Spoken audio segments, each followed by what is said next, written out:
How to activate the Chase QuickAccept. Hey guys, welcome back to the channel. If you wish to activate your Chase QuickAccept, here is how you can do it. First of all, head over to Chase mobile app or the website. Once that is done, you will have to log in. You can scroll down a bit and you will see this option sign in to activate. Click on the button and it will take you to another page, which is the login portal. On the login portal, you are required to provide your credentials, which includes username and the password. Once you have done so and tapped on sign in, it will take you to the home page.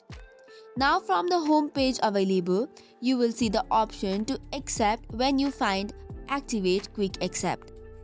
Once that is done, select on the get started button to begin the activation. First of all, you'll have to open and review the quick accept terms and conditions, and after reviewing, proceed by selecting activate quick step. This way, you are now ready to use the accept for accepting payments directly through your Chase account. That's it for today's video. For more such contents, do not forget to hit the like and subscribe button.